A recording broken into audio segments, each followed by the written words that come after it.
E se eu te disser que existe uma lente manual que pode deixar suas fotos e vídeos com mais qualidade, com um custo-benefício que cabe no seu bolso e o melhor, sem taxa de importação? Então já deixa seu like, se inscreve no canal, porque neste vídeo não patrocinado, vamos explorar a lente 35mm 1.4 APS-C da Seven Artisans. Então, vem comigo!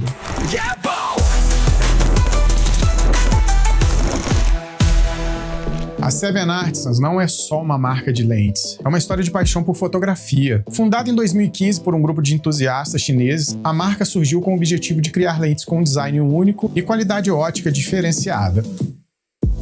E uma curiosidade é que o nome Seven Artisans vem dos 7 integrantes que permaneceram fiéis ao projeto até o fim, os 7 artesãos. E hoje eles estão conquistando o mundo com produtos que unem custo-benefício e performance. E a empresa já acerta na embalagem, que tem um ótimo acabamento, onde a gente vai encontrar o manual do usuário, o selo de garantia e, claro, a estrela do vídeo, a lente 35mm 1.4 APS-C com uma construção em metal que impressiona pelo preço. Mas calma, isso é só o começo. Vamos ver o que temos além da caixa. A Seven Artisans é conhecida por produzir lentes compatíveis com várias marcas, como Canon, Fuji, Sony e Nikon. E isso a torna uma ótima opção para quem usa câmeras diferentes. Eu já uso uma 25mm f1.8 da Seven Artisans há um tempo na minha câmera Sony, inclusive é essa que eu estou usando nesse momento. E a qualidade me surpreendeu tanto que eu decidi testar a 35mm também.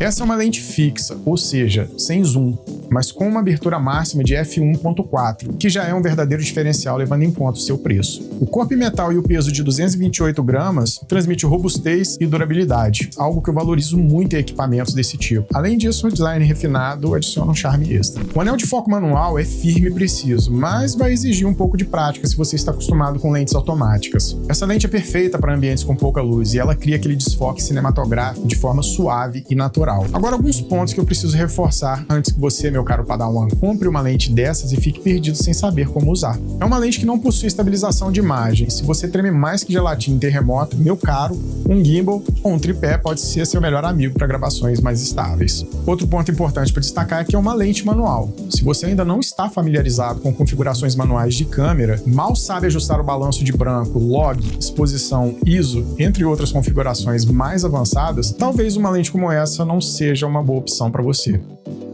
Bom, na minha experiência de uso, eu testei essa lente com o Focus Peaking ativado e olha, ela é boa. A nitidez me impressionou bastante, mesmo em 1.4, desde que você acerte o foco, é claro. Até porque ela sendo manual, se você errar o foco, a culpa é sua e não da lente. Por ser uma lente compacta e discreta, ela é perfeita para o dia a dia. No sensor APS-C, com o fator de crop, essa 35mm fica equivalente a uma 52,5mm. Claro que essa 35mm não substitui uma 50mm. São lentes com óticas bem diferentes.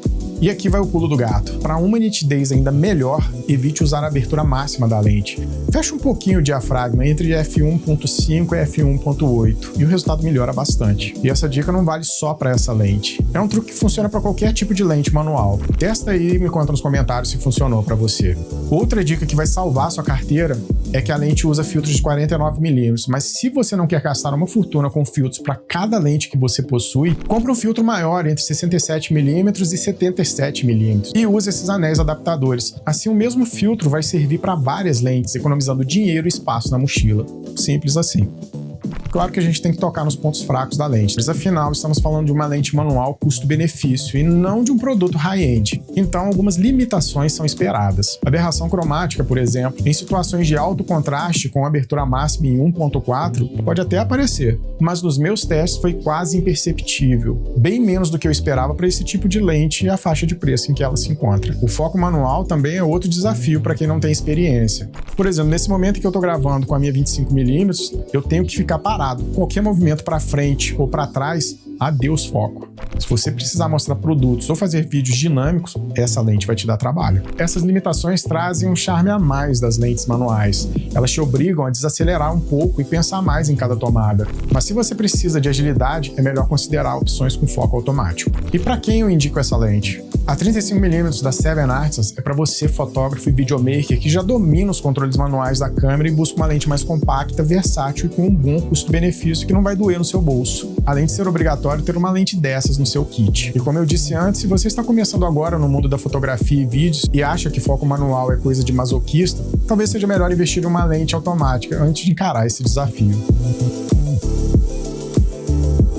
E se você curtiu esse review e ficou interessado na lente, o link está na descrição. Não esquece de deixar seu like e se inscrever no canal se já não é inscrito. E me conta nos comentários, você já usou lentes manuais, acertou o foco de primeiro ou desistiu no meio do caminho?